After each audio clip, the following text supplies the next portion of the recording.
podcast, brought to you by Ahmed Khalid and Ahmed Al Hamamsi from Middle East. Our Global S&OP Community podcast mission is to build a global community from supply chain, marketing, trade marketing, sales and finance all over the world, where everyone's voice could be heard and listened. Every week, we host a new episode with great thought leader in the S&OP industry. We believe that one word, one story, or one conversation could open up the light in the screen of your consciousness and you'll never be the same again. We discuss hot and trending topics with our subject matter experts by asking the right questions that uncover their valuable experience in our show. You can visit our website ahmedkhaled.co.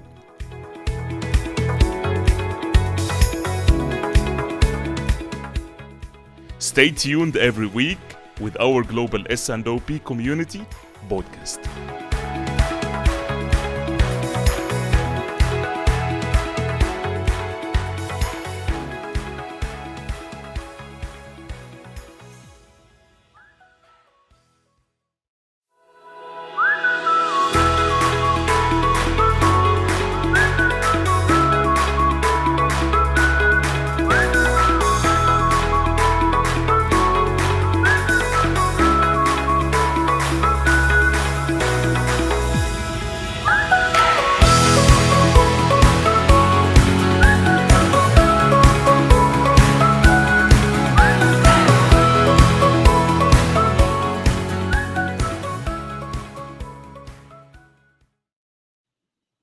Hey, good morning, good afternoon, and good evening to all those beautiful people who are listening and watching us right now.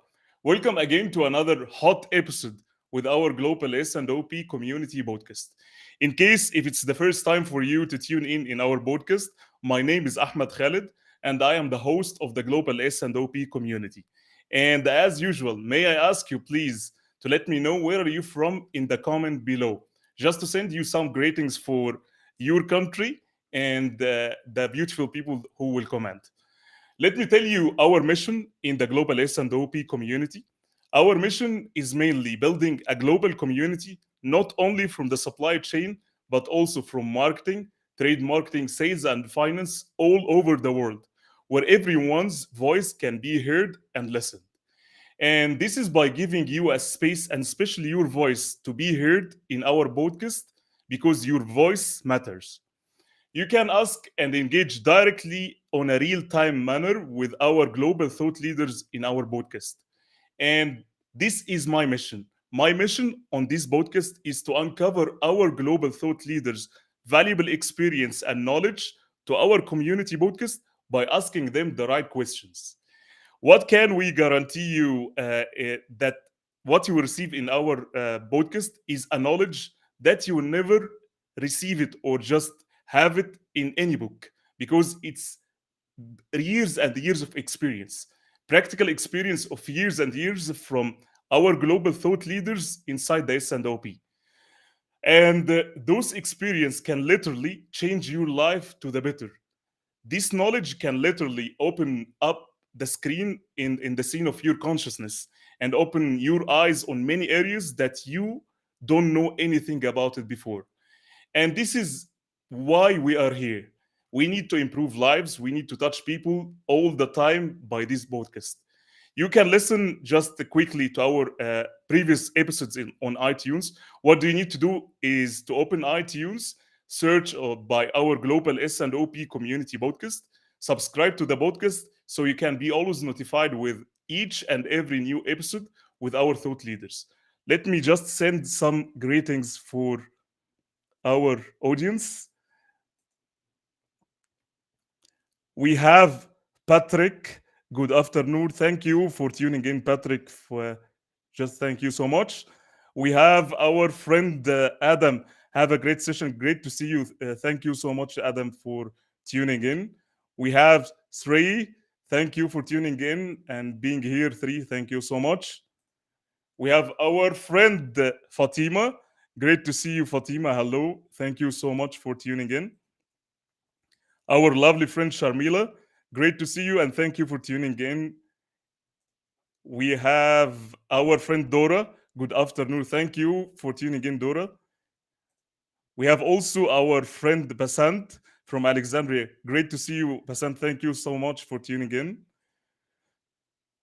Our friend Ahmed Samah from Jordan. Thank you so much, Ahmed, for tuning in. We have also Maurizio. Good evening from London. Great to see you, Maurizio. Thank you so much for tuning in as well. Our friend Tundi, good evening. Great to see you, brother. Thank you so much for tuning in from Nigeria. Thank you. We have also our friend Zichan. Good afternoon, all. Thank you for your valuable time. And lastly, we have Alina. Great to see you. Thank you so much for tuning in, Alina. Coming back to our topic. So, our topic today is full of functional conflict between departments. Our topic today is mainly about managing the supply chain KPIs. And by default and by design, functions inside the supply chains have overlapping most and almost the majority of the time, and sometimes even some conflicts, big conflicts. For example, you will find customer service department want to have like an infinite stocks while raising orders to a factory because they are just looking into one KPI, which is the case fail on time or maybe on time in full as a KPI. While on the other side, you will find that the supply planning for the same factory is trying to optimize between the service level and inventory level. So they are very cautious about inventory levels as its KPIs on them. This is just one conflict, and a lot of conflicts, especially inside the KPIs for supply chain, are happening every day. And today we will know how to manage those kind of conflicts, especially in the supply chain KPIs, with our great guest. Our great guest today is Samer Al Madhoun. Little bit about Samer. Samer, he is the managing partner for محاكاة Institute. محاكاة Institute is one of the biggest institutes in the Middle East who provides APICS courses. They are an elite partner with APICS. Samer also is a master instructor with APICS who masters and teaches CPIM, CSCP, CLTD, and SCOR. Samer, I want you to think about this. Samer has delivered more than 3,000 hours of procurement and supply chain education all over the world. Can you imagine this number of hours? Can you imagine the experience that we will have today with this great thought leader? Samer is also a board member at the United Nations Global Compact Network in Jordan. It's an entity in charge of promoting a sustainable development goals worldwide. He is a supply chain consultant with over 20 years of experience. His mission is to create a culture of supply chain improvement through education and consulting with companies to implement sustainability and supply chain optimization. May I ask you, and as usual, let's welcome our great guest today, Samer Al Madhoun.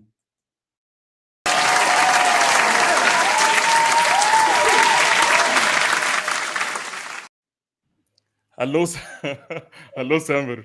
Great to see And you. I know that. Samer also likes to drink tea as well. Add that to Great to his see CV. you. Great to see you, Samer. Ahmad, how And is it going, man? Thank you very much for having me.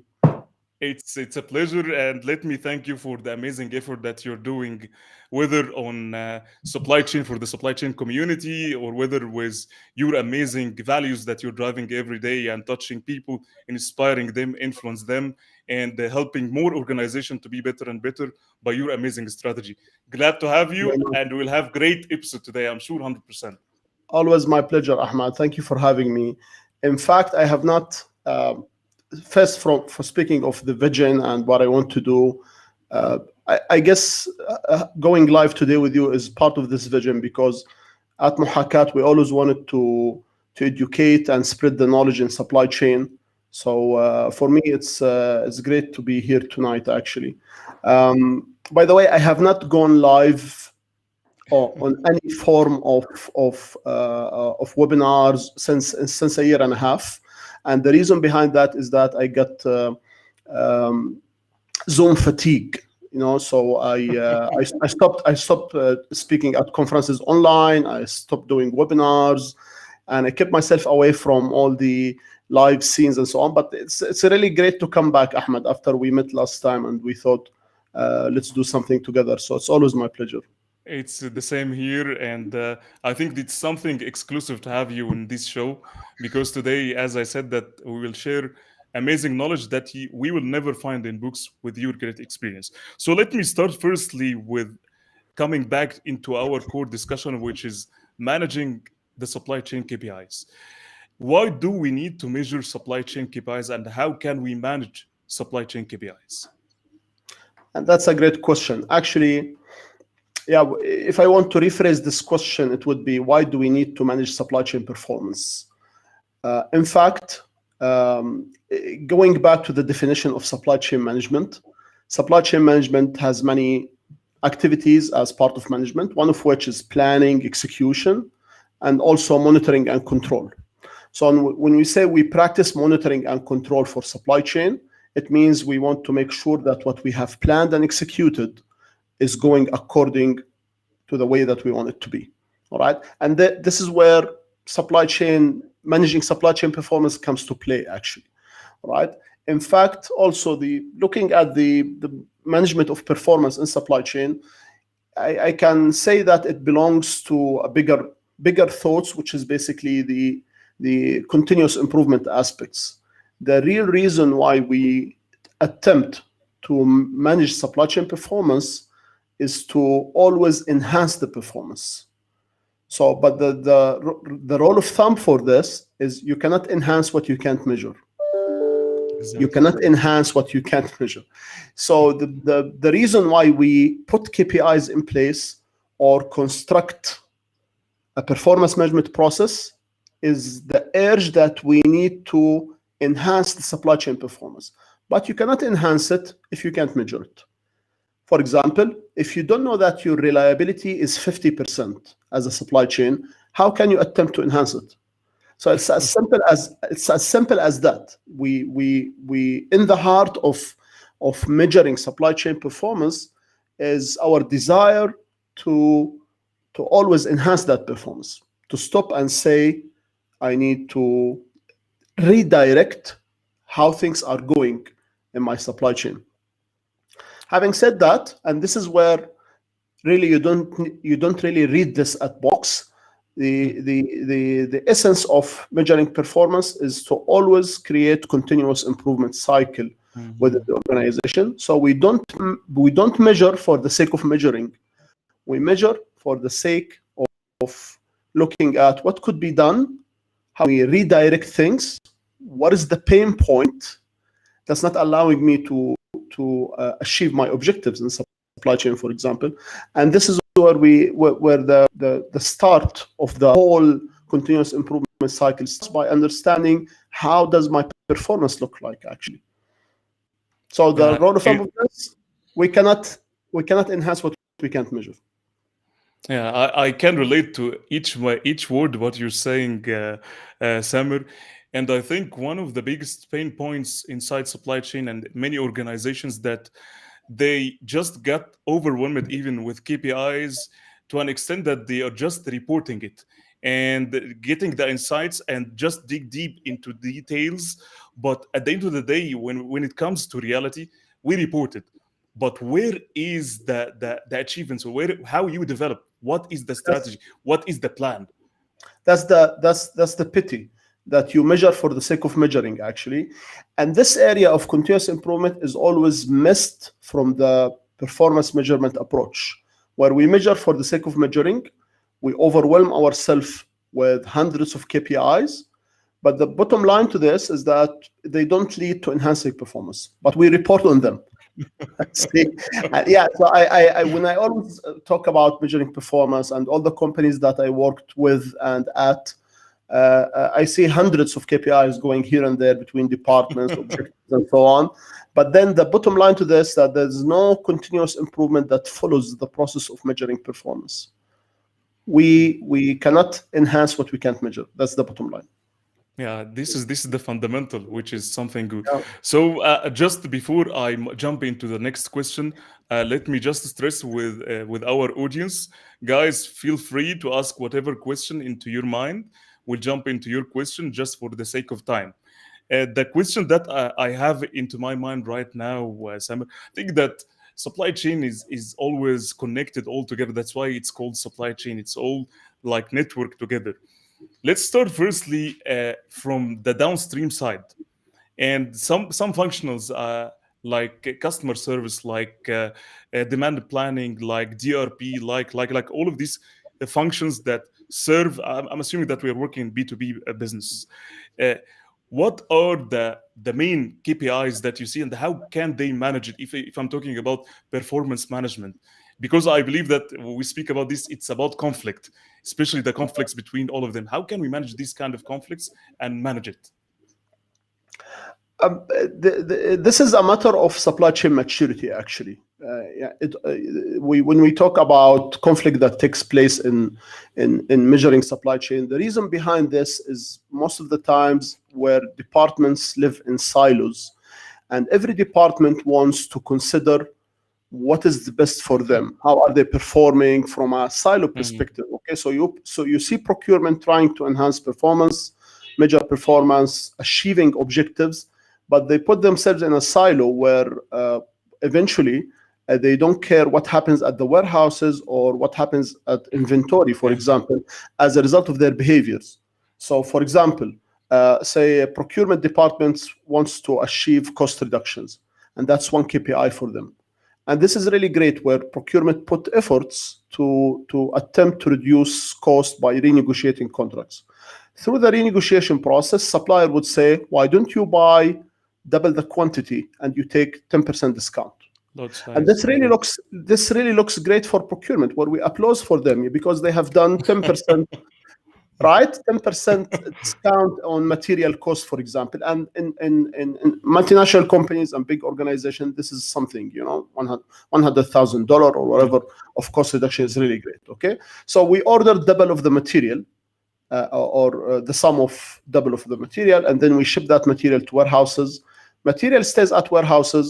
We end up paying carrying costs for inventory Yeah. that goes up to 25% of material cost. So in this Yeah. case, you have reduced cost, which is one great objective for procurement. But what really happened at the warehouses from an inventory standpoint is that we increased the cost of carrying 25%. All right. Have the company achieved objectives in this case of cost reduction?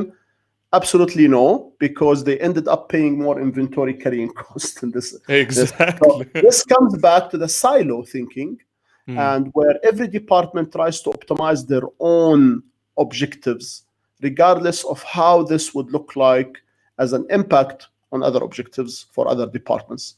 Yeah, so the header to this is basically cross functionality. It all comes back to cross functionality and how organizations are able to try to integrate different objectives together. All right, Yeah. and emphasizing the need to have trade-offs in supply chain, which is, by the way, very normal.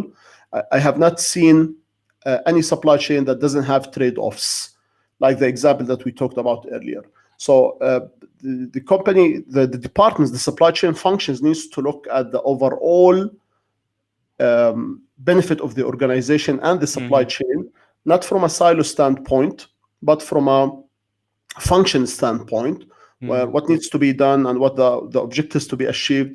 And then the idea of KPIs being conflicting are, they become less harmful to the organization as a result of that, right? So if you look today at different levels of maturity in supply chain, all right, some supply chains are totally dysfunctional, some supply chains are semi-functional, some supply chains are integrated, some Integrated. supply chains Yes. are extended, and so on. So this kind of cross-functional thinking, where we have objectives together to achieve, is more of an integrated approach in supply chain rather than being dysfunctional in the supply chain. Exactly. I can relate also to this situation, what you say, because each function, and I think it's all about the leadership when it comes to that. Sometimes it's even a lack of capabilities. I'm thinking loudly with you, because people sometimes they think in a silo way, because they don't understand what's around them. And when they understand what's around them, they can take the right decision. Especially in the example that you said, and you mentioned it, Samer, which is speaking mainly about the total cost of ownership, because every element inside the total cost of ownership should be enhanced and should be even tracked. Sometimes you are just annihilated and focusing on one element, small element from the total formula of the total cost of ownership, and ignore the others, and you will find that we will do a savings in our bottom line with X Yeah. amount. And at the end of the day, you will not see these savings anyway, because you don't understand the flow of materials, and you don't understand the flow and the network of the supply chain. If you Yeah. move here, what will be the impact here? Which is something Take very yeah. Take for example the cost of supply chain, management. It's a KPI that has a bit of cost from many functions in the supply chain: cost to plan, cost to source, cost to make, cost to deliver, cost to delivery. return, cost to enable, and so on. Yeah, so basically you can be doing great job in reducing the cost to source, but that does not necessarily mean you're doing great in the cost to plan or other areas. Delivery. So we have to emphasize here the cross-functional approach towards measuring performance and understanding supply chain objectives to be achieved. And then the KPIs thing will follow, because we try to have unified objectives to achieve. And the fact that we measure performance, it all comes back to the objectives that we need to achieve. So basically, you have a strategy in place, and then you have this objective, and you want to achieve that objective. And the question, by time passing, did we achieve that objective or not, is a matter of measuring performance. All right. So it all comes back to what is the objective that we need to achieve. So if we are not cross-functional about what we want to achieve, there will be many conflicts here and there about the KPIs that we are using and how do they conflict in figures and so on. Exactly. Thank you, Samer. I think we have the first question from our friend Mahmoud Bari. He is saying that one of very important factors in the supply chain, info flow. Does info flow is one of the major KPIs, and how can we measure it? Actually, information flow is not a KPI as much as it is a flow that leads to visibility in supply chain, right? So we don't basically tend to measure information flow, but we use the visibility to enable seeing through the supply chain and measuring performance. All right. So I wouldn't worry, Ahmed and everyone. I wouldn't worry about measuring the information flow, but I would worry about having the information in place, which is the information flow, making data available for me to analyze and measure going forward in the supply chain. So no visibility, no KPIs, no measuring performance, right? So information flow comes in handy for organizations in order to be able to measure performance, actually. And without it, it's one of the major flows in the supply chain. Without it, we wouldn't have visibility, and without visibility, we wouldn't be able to figure out what is going on my supply chain through the KPIs and measuring performance and so on. Thank you, Samer. Yes, we have another question from Shalini. She is saying, does blockchain technology require different KPIs? Shalene, back to the idea of having objectives in supply chain. All right, the way we think of KPIs in supply chain is the need to achieve an objective and to see if this objective is being fulfilled. All right, so blockchain is a great technology. It's an emerging practice, and I wouldn't think of putting KPIs for a blockchain process or a documentation process like the blockchain. I would rather worry about what is the objective that I need to achieve throughout the blockchain.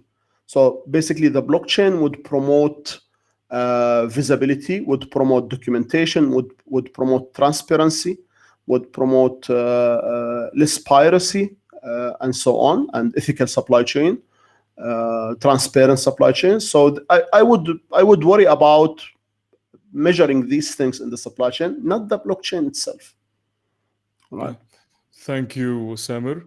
The next question is from Zichan. He's asking for continuous improvement to enhance performance after measuring it. What improvement model to use?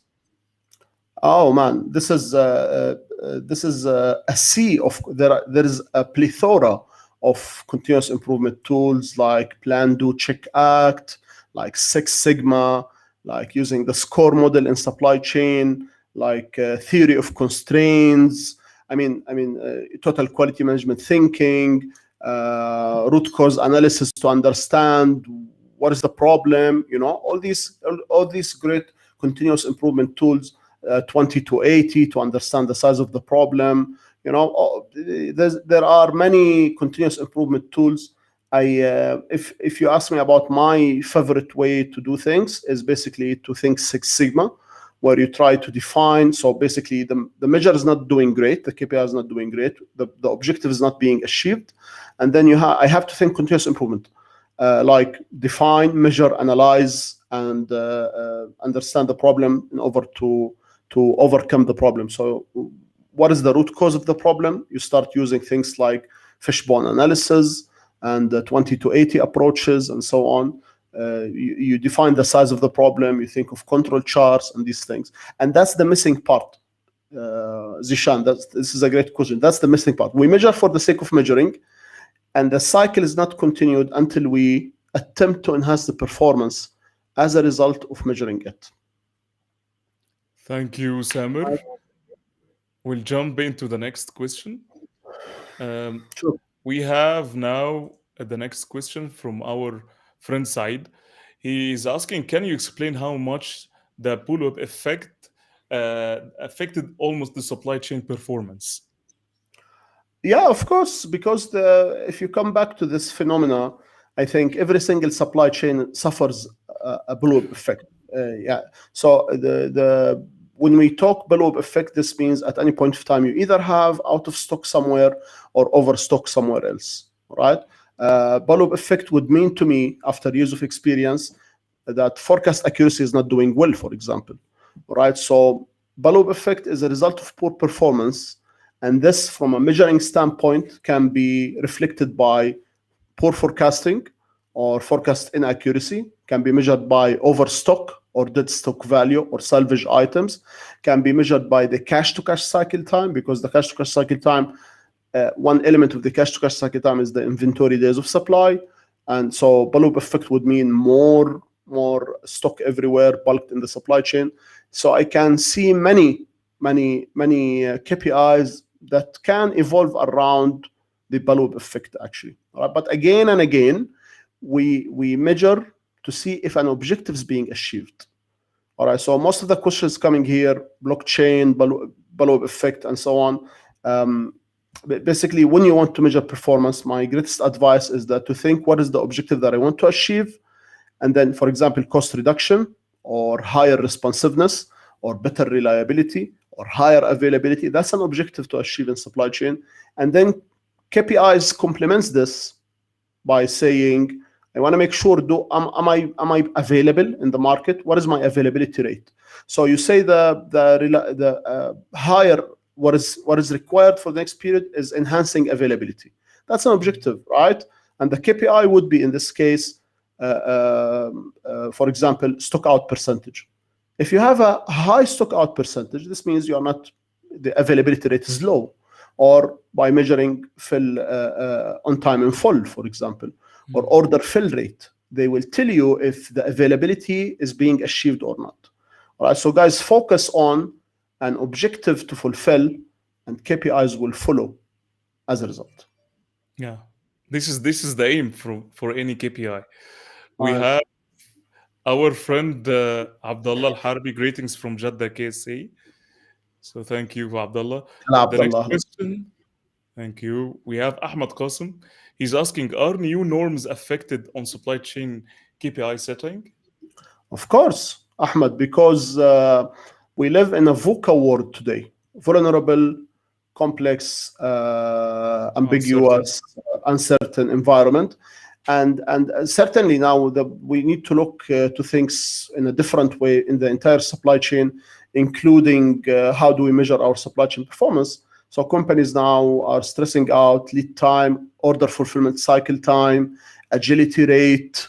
Agility is becoming the name of the game, right? Stock out percentage as a result of the outcomes, cost of supply chain as a result of increasing the cost of deliveries, and so on. So yeah, certainly I can relate what is happening today globally with our KPIs. Yeah, it doesn't mean that we need to create a whole new set of KPIs, but I think we need to adopt KPIs that relates to the objectives again. So increasing time to deliver, the objectives always to be available, and now the time to deliver is stretching because of the global conditions. So back to an objective, and then we measure according to that. But yes, of course, the current situation is globally a dilemma, and certainly it affects negatively our measuring of supply chain. Yeah. Thank you, Samer. We have our friend is sending greetings from Dubai, Mu'taz Mustafa. He's sending greetings from Dubai. Glad to see you, My Samer pleasure, and Mahmoud. Ahmed. Thank you so much for tuning in. Our friend Matthew, hello from Miami, Florida, USA. Great to see you, Matthew. My pleasure, Matthew. Um, Thank you. Thank you so much for tuning in. Our friend Ahmed Samah, I believe to achieve the goal of supply chain is just stopping measuring KPIs by department. What's your opinion on that, Samir? Come again, please. I'm trying to grasp the question. Sure. Ahmed Samah is asking, I believe to achieve the goal for supply chain is stopping measuring KPIs by department. He's speaking about just not de-aggregate KPIs by department, just to have aggregated KPIs. I believe this is what I understand, not just by department, like function. Yeah, I don't see any harm in to looking at the KPIs from a departmental perspective. Actually, the I mean, finance would have their own view of financial KPIs. Procurement would have their own. Supply chain would have their own. I see no harm in this, except the fact that these departments might conflict at any point of time in their view of what is good for the performance of the organization. Right? But other than that, I think the classic way of perceiving this, I've always worked in companies where we do this as a department, actually. Right? So I think this is the way that's being done today, measuring performance according to departments and functions. Yeah. Thank you, Samir. Our friend Abdullah Al-Harbi, he is saying, do you mean KPIs have a strong relationship in the process of supply chain? Absolutely, Abdullah, because the objectives, when we want to achieve an objective in supply chain, or you want to achieve a critical success factor in supply chain, like customer satisfaction, for example, it will all come back to process like the delivery process, or for example, the manufacturing process, or the return process, and so on. So yeah, the bottom line to this is it all comes back to a process that we are working on, like for example, dispatching at the warehouse, and then routing transportation, and then delivering to the customer, doing the last mile delivery. And yeah, the last mile delivery is a process. And then we would have KPIs like order fulfillment cycle time, right? So all KPIs comes back to a process that we are achieving. And then even when you do continuous improvement, it all comes back to a process that you need to enhance, like for example, the last mile delivery, or the dispatching, or the accuracy of picking at the warehouse.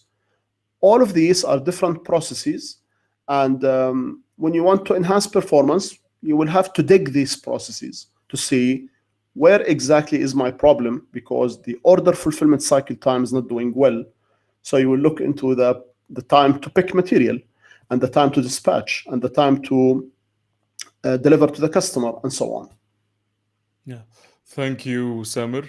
I think our friend Shalini, she's sending thanks. Samir and Ahmed, appreciate your response.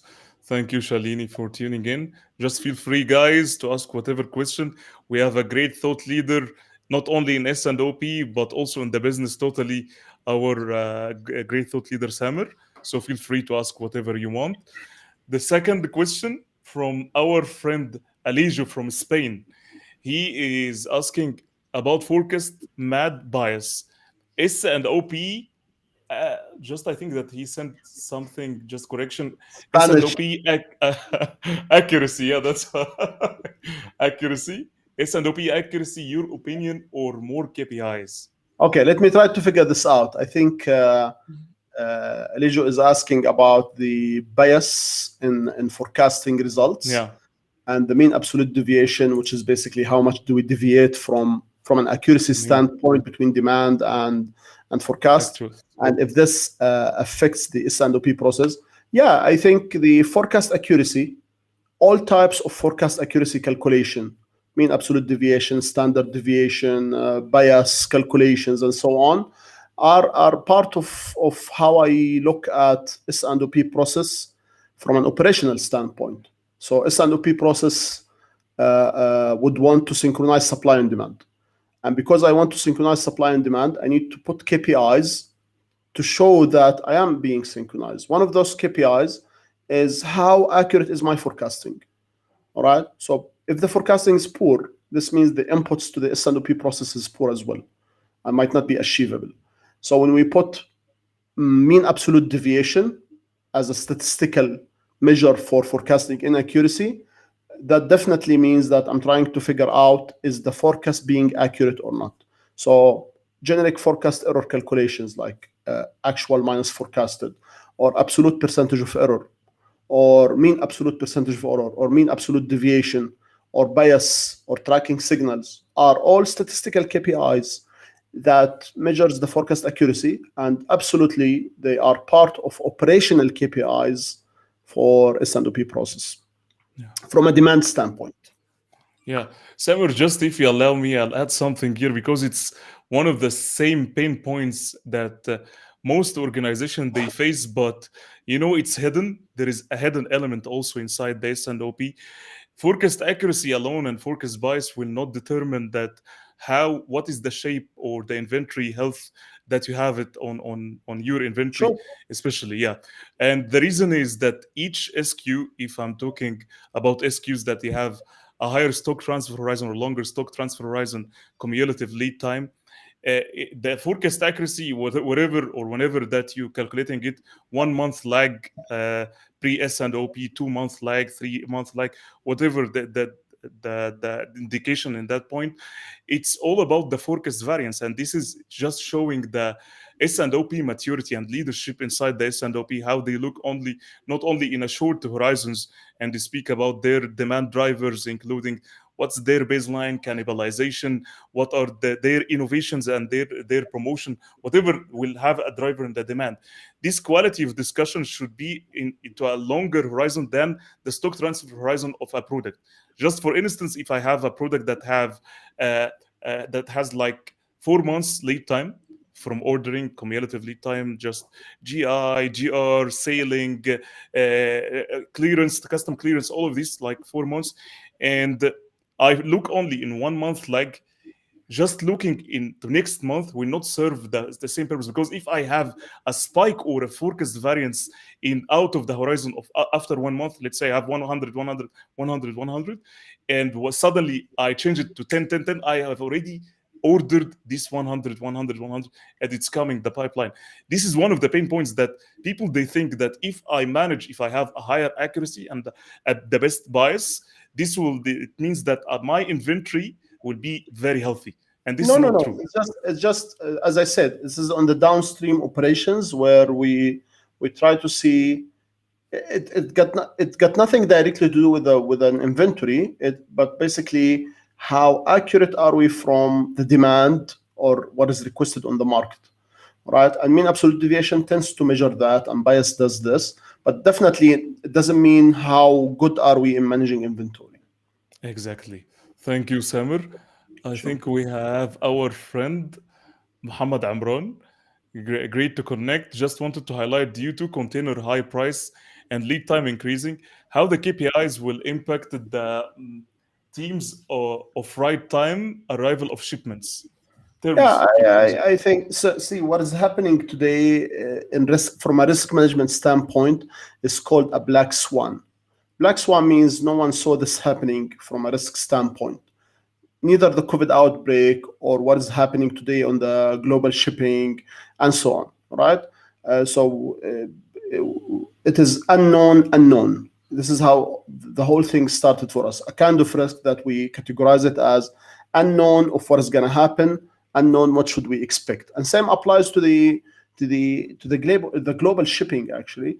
So yeah, I think many of the measures that we had been using before the containers crisis and the shipping crisis are stretching now, especially the ones that relates to the right stock quantity and the delivery time and so on. Right. So I was talking to a company a few days back, and the logistics guys, they said we had been waiting for 46 weeks for the delivery so far.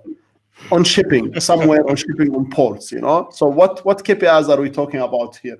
I mean, the lead time to deliver and the order fulfillment cycle time had been stretched dramatically due to this situation.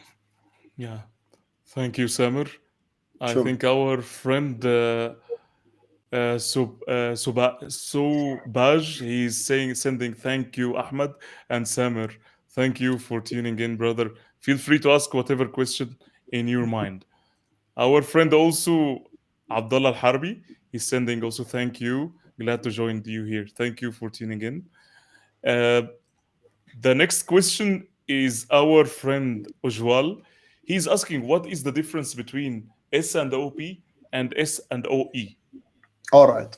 So basically, S&OP, you all know what is S&OP, right? We are in the global community for S&OP. But what happened last year is that PwC, the great Pricewaterhouse consulting organization, they released a white paper called From S&OP to S&OE. And that was very interesting. I had a read there. And the concept is that we need to shorten the horizon of planning. Instead of thinking sales and operational planning, let's think sales and operational execution. And which means basically shrinking the time of the horizon. So basically, when you think of S&OP process, it's stretched something like 12 months, 18 months in the future and so on, right? That's sales and operational planning. So the concept of sales and operational execution looks at the time horizon of planning, something like 6 months, 4 months, because we live in a VUCA world, and it becomes very hard to align long-term plans when the unexpected is happening, right? Especially in the COVID outbreak, things were unforeseen for everyone. So the concept of sales and operational execution surfaced back then last year, and companies are trying now to shift from sales and operational planning to sales and operational execution. So why don't you also shift to global S&OE? This is what I wanted to say. So global S&OE. Thanks for opening this. And I think it's worth that you Google the PwC paper that talks. It's just 6 pages. A very interesting read on how to shift from planning horizon from 12 months to 4 months, for example, and shorten the cycle of S&OP process actually. Demand forecasting, inventory planning, and everything, which makes us more agile and adaptive to the ever-changing needs in the global economy. Perfect. Thank you, Samer, for these amazing insights. So we have our friend Ahmed Musa. Great discussion, Samer and Ahmed. Thank you for tuning in, brother. Our friend Zichan, he's asking, how risk assessment impacts supply chain performance, impact KPIs? By risk, I mean the greater uncertainty we have due to COVID and common problem like container shortage, wrong forecasting might be at risk. Yeah, I think we looked into this earlier, 10 minutes ago. As I said, what seems to be normal, for example, delivery within 2 weeks, an order fulfillment cycle time for an average of 2 weeks or 14 days, used to be a standard for us, but it's not anymore. All right, availability rate. We used to have a certain availability rate in for example, for our shelves, but then we are running out of stock. So Dunkin' Donuts today announced that they ran out of donuts certainly because I of saw the I saw yeah, your so my cost, because of the unavailability of material and so on. So definitely those great risks happening out there makes the measures that we use to measure actually the KPIs that we look at in a way or another unrealistic from a measuring standpoint, or really stretching in the future, like stretching the lead time to deliver and the order fulfillment cycle time, making the supply chain less reliable, making the supply chain unable to deliver what it is used to deliver, which is called reliability of supply chain actually. yeah. So, Samer, just a question into my mind, and I think that you have a great experience in supply chain consultancy. That's why I wanted to ask you this question from a real on ground experience, some struggles even. When it comes to reporting, and especially the KPIs, each KPI for sure that has a loss tree. So that when it comes to having a loss tree, just to drive the aim from the loss tree is driving an actions that will improve and enhance the KPI better and better and better, whatever performance measurement it's been used. When it comes to taking a decision, and I believe that many organizations that they categorize many losses, loss level 1, level 2, level 3, level 4. What is your best way when you come into an organization that they are suffering from a challenge on their KPIs, that they don't understand what is the meaning of loss tree, how you can help them in this, whatever the KPI that they have, how you can help them by your experience? I always like to take a diagnostic approach for any problem the company is facing. I always like to prioritize where do I want to focus my efforts on consulting or enhancing or reducing cost of doing supply chain, for example. So basically, I know this looks very simple probably for everyone, but having a 20 to 80 approach works very well in this place, where you focus on 20% of reasons that led to 80% of losses. And once you put great efforts in this place, you put your hands on the majority of losses, okay? So just like that, when you take a diagnostic approach to the majority of areas where losses really takes place, try to minimize them. This pays great it triples on the enhancement and reducing loss in the supply chain. So my shortest path to do this is a diagnostic approach for the problem, thinking 20/80. Where does the losses come from? How do they look like? What is causing them? Root cause analysis again. Same continuous improvement approach, right? Measure and analyze the size of the problem and find solutions.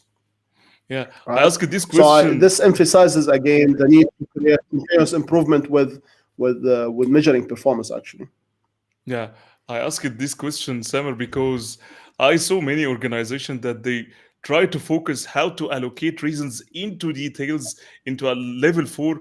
And when it comes to a reporting, you will see that they don't use all of this. Yeah, it's just a fancy reporting, but what is the logical thinking? How you will be able to improve this? And they just put their focus, as you said, they put their focus in the wrong direction, which is I can just that's the focus on pity. the 80%. Yes, even level That's 1, I will start yeah, understand what is the root cause. I start ask exactly, the right questions. This is the main. So exactly. the next question, Samer, which is I think that the booming which is happening even in our era right now, which is the digitization. And I want you to know your uh, personal opinion about digitalizing the KPIs or reporting. What is the optimal way when it comes to an organization to tell them that, guys, this is the best way to digitalize your KPIs or digitize it? So, First, yeah, the concept of digitizing and digitalizing is trending, which is really great worldwide, globally, and in the Middle East. The, the, the reason why this is trending is because when we try to enhance performance or achieve objectives, data is our friend. Data is our friend, and mhm. visibility becomes the main reason why we want to automate certain processes. So we have information flow, and we live in the 21st century. Are we in the 21st century? Are Almost. we? Yeah, I think we are. Yeah, almost. So,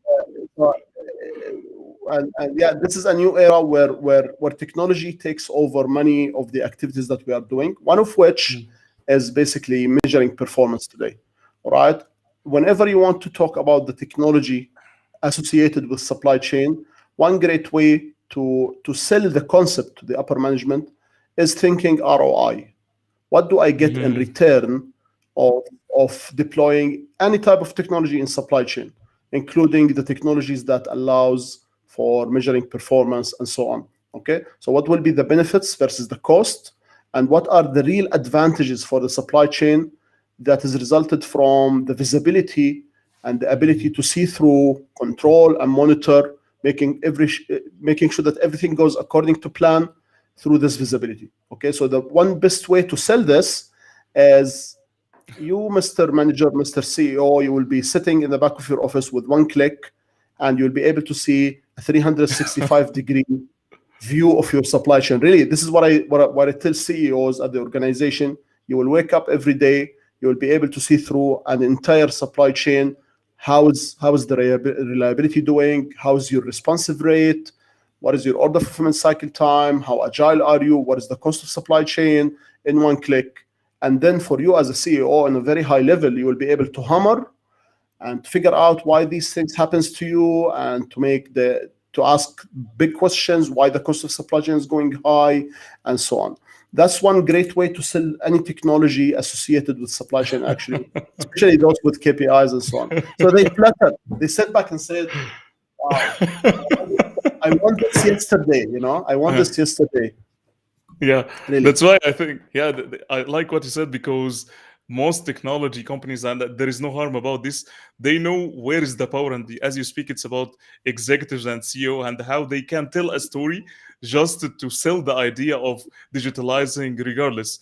And I like what you said. It's all about, if I'm an internal organization, I need to understand the full picture, not just look into a small place, which is the cost versus the benefit. And some people, they don't understand this. What is the cost and what is the benefit? What will be the benefit here? Does it make any sense to Exactly. have digitalizing and I pay all of this money and still there is no, Exactly. as you said, positive ROI? It's all negative ROI, or almost it's zero ROI. So what is the benefit from that? So Correct. I think we have another question from our friend Abdullah Al-Harbi. He's asking, can you tell us about procurement in general, especially what kind of system do you think is good to use? What's the difference between companies in using procurement, and what do you prefer? The procurement is one of the functions in supply chain that has a great deal of automation today. So e-procurement softwares, Abdullah, is today, I wouldn't say replacing people, but I would say they are replacing a lot of the functional areas what you do in supply chain today. Like, for example, tendering process, communicating with suppliers, marketplaces, and so on, are all being automated. Sourcing process, contracting process, procure to pay cycle is being automated today fully. So e-procurement is doing great today. Companies like ERP systems like SAP and Oracle and Microsoft, especially Microsoft 365, they brought into the table great e-procurement softwares and e-procurement modules that works perfectly with the ERP system. And they really help digitalizing the overall procurement cycle, procure to pay cycle, and so on. So I wouldn't say I pity anyone doing procurement manually, because we all like to do procurement activities. But I would say that e-procurement will help the organization automate many of the functions that looks very operational to you, like following up with suppliers and so on. So the procurement professionals would dedicate their time to doing something more tactical and strategic, other than collecting 3 offers, printing them, and stapling them together and evaluating them. So the e-procurement, seriously, the e-procurement will do this for you. Will evaluate suppliers, will collect offers, will help submitting offers, and everything that you do on daily basis. So you would have a space to think tactically and strategically beyond day-to-day operations. Actually, I don't want to promote any any procurement software, but definitely there's great. Jugger Solutions is amazing. Coupa is amazing, and these companies, they sell standalone e-procurement softwares, which means standalone means that you can adopt them regardless of what ERP system that you have. You can just create integrations with them, and so on. I hope this answers you, Abud. Thank you, Samer. We have our friend Ojwal. He's asking how are IPP and S&OP is different. He's speaking about integrated business planning. Sure. Yeah. So basically, just like the how S&O. SOE, someone somewhere in time, 5 years ago or so, came up with the integrated business planning. And integrating business planning takes the S&OP process a little bit higher, where we look at the financial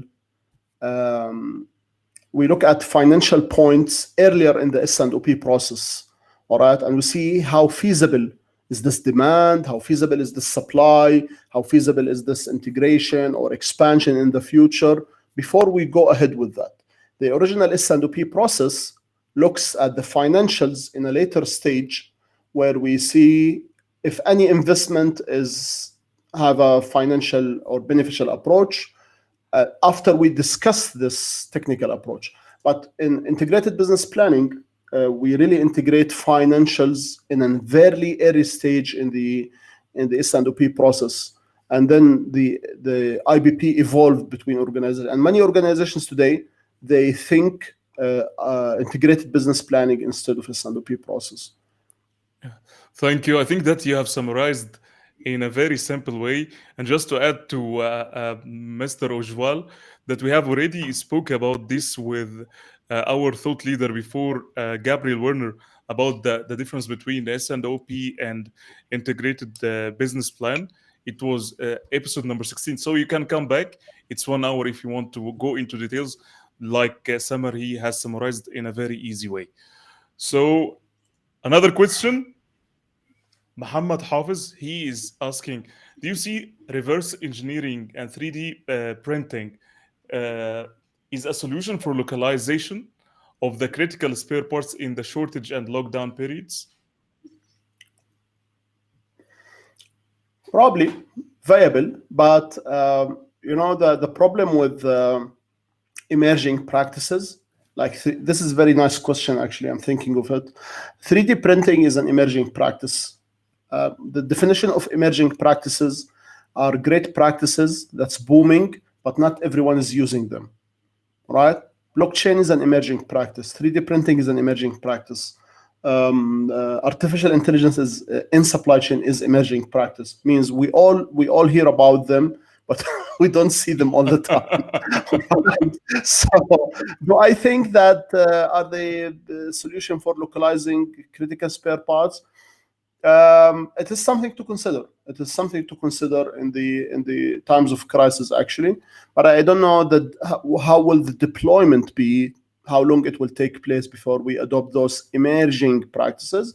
But this might accelerate, the crisis might accelerate doing things or promote doing things in a different way, one of which is probably considering 3D printing, for example. And recently I looked up 3D printing, and really 3D printing had gone so far in the applications to the extent they build houses, bridges with 3D printing, and that's really mesmerizing to me. Yeah. So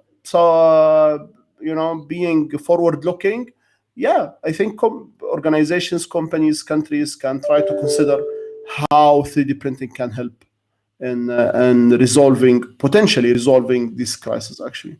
But anyway, still, 3D printing requires inputs and material. So if you have global crisis that touch base with those material, then the 3D printing will be delayed as well. So you have to localize everything, all right, I think, if you want. So which is nearly impossible. Yeah, makes sense. So thank you, Samer. We'll jump into our friend Shadi Jackie. He's saying the future of supply chain is digitalizing everything. Data will be our breakthrough flow of massive information we will receive in a simple click. Very well defined, the Shadi. Thank you. Yeah, I like it, but I don't see this happening in the near future. All right. Looking at the status of organizations and the digitalization, or how far companies go in the concept of digitalization. And there's a great misconception, by the way, we deviated from KPIs and measuring performance. Yeah, now we talk digitalizing the supply chain. Anyway, many companies today, they say we are digitalizing the supply chain, but they actually end up installing ERP systems, which is not bad, but not really digitalizing the supply chain. Digitalizing the supply chain goes beyond this, actually. Yeah, that's why I don't see this happening in the near future. But of course, supply chain of the future will be autonomous, will be artificial. Yeah, I agree with you. But this is not happening in the course of next 10 years, for example. Yeah. Thank you, Samer. I think we have a great question here from our friend Angela. How can you improve OTIF while maintaining healthy logistics costs with service level agreements of same day delivery? I think she's looking into the last I don't mile. know. I'm joking. I'm joking. All right. See, Angela, on time in full is one of the most common KPIs that companies relies on today to realize how good is the customer satisfaction. On time in full, straightforward. But you want to maintain healthy logistics cost with good service level. I think these are contradicting objectives. And one thing, it's always great to create balance between different KPIs, but I will always advise professionals in supply chain to avoid conflicting KPIs. Let's face the reality of this. On time in full requires efforts to be achieved, right? Yeah. Including being on time and in full. Probably speed of transportation, extra stock, maintaining extra stock availability to be in full, and so on. All right. So the trick here is maintaining a great service level, and this is something you learn for life, Angela. Maintaining an optimal service level with the lowest cost possible.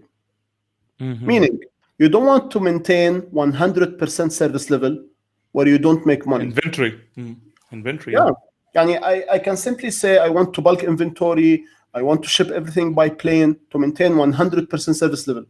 Or I want to expand my network, open new warehouses everywhere to create 100% service level. But you end up at the bottom line not making profit, but making 100% service level. I would rather do 94% service level with some sacrifices but making profit, better than 100% service level and not where we don't realize profit at the bottom line. All right. So yeah, the balance here, Angela, requires you to study. If we do 95%, how much we pay, how much we get. If we do 96%, how much we pay, how much we get. If we do 100%, how much we pay, in a simple way, how much we pay, how much we get. And then the greatest gap between them, how much we pay and how much we get, is the ideal service level for you. So if the greatest gap between how much we pay and how much we get is on 95%, I think you should consider delivering 95% on time and full. Better than 100% with a smaller margin between them. Higher margin, smaller margin. You want to survive business, you want to create higher margin, you want to sacrifice some service level or excellence in supply chain, like doing 94, being more realistic than doing 100% service level. Yeah, right? Exactly. Yeah, perfect answer, Samer. Thank you so much. I think that we have another question. We have our friend Bizad. He's asking, what KPIs you would define to measure the supply chain agility? Straightforward. The measurement of agility is straightforward, actually. Three main measures are proposed through the SCOR model, the Supply Chain Operation Reference Model. So basically, the Supply Chain Operation Reference Model is a model, SCOR, SCOR, is a model that had been developed 20 years ago by hundreds of organizations to unify the way we do things in supply chain. One of which, the way we measure supply chain performance. All right. So when we talk about agility, and agility means the ability to ramp up and down according to the changing needs of the customers. Ramp up and down according to the changing needs. This is the real meaning of agility. So I can always think of upside adaptability, which means my ability to ramp up and adapt to a new situation in the market. Say, for example, I used to deliver 100 deliveries per day, and the market today requires 150. So my upside adaptability means how much can I shift from, how much time and efforts needed to shift from 100 to 150 deliveries per day. Right? That would be upside adaptability in this case. And you can do the downside adaptability. If the market used to need 150, but it needs 100 today, how can we take it down? What is the percentage, the realistic percentage that you could achieve by taking it down from 150 to 100 would be your downside adaptability. How do you adapt downside and reducing capacities, capabilities, and so on? So these are two great measures to look at when we say we are measuring our agility in supply chain. We can look at, we can also look at the value at risk, and this is definitely beyond the discussion and the long story. The amount of risk that you have in your supply chain, and do they make you agile or not? The higher the risks you have in your supply chain, the less agile you become. All right. So you can't be agile in sourcing when you have a bankrupted supplier. So the higher the risks you have in your supply chain, the less agile you become. So you can associate agility with the value of risks that you have in your organization, which is totally the opposite. All right. Thank you, Samer. I think that we have the last three comments. We have our friend Abdullah Harbi got it. I appreciate it, Samer. Thank you so much. The last question is from our friend Ala. He's asking, hello, what's the best startup time for Horizon for S&OP and or IPP? Can you elaborate more on the question, Ahmed? What is the best startup of time horizon for S&OP or IPP? So, Ala, if I understand you correctly, I think that you're talking about the horizons of discussion for S&OP or integrated business plan. What are the discussions that you speak about the forecasting unit? Yeah, sure. Yeah, in a nutshell, for time purpose, S&OP is a tactical planning process. And the definition of tactical is about the horizon. So companies, when they execute S&OP, they look into the future for 12 months' time, 9 months' time, 18 months' time, trying to predict and synchronize supply and demand. So that if I get the question right, S&OP looks into the future 18 months ahead, more or less. So does integrated business planning, because integrated business planning as well does not shorten the horizon. They still look into the future, but with more financial viability and feasibility of the actions and so on. Probably your question would come back to the S&OE, the sales and operation execution. Companies try to shrink the time horizon, which I'm in love with the idea, actually, given the current situation, to 3 months' time in the future, 4 months' time in the future. And this promotes being flexible, being agile, being responsive. So S&OE is not about only shortening the time, it's also about adapting very fast to the 3 months ahead of time and what's going to happen to me going forward. Yeah, thank you, Samer. I think we'll take the last three comments from people that they send their greetings and thanks. Our friend Desentre is just saying bonjour. Je parle français. So thank you for tuning in. Ne parle pas français. خلاص. Okay. So our friend Visho, he's saying that great session, Mr. Samer. Informative and interesting discussion. Looking forward for more sessions like this, Ahmed, from the Global S&OP community. Also, you should consider changing to S&O OE community. Yeah. Thank you. I think it's as long as it's in the trend, we will go to it. Thank you so much.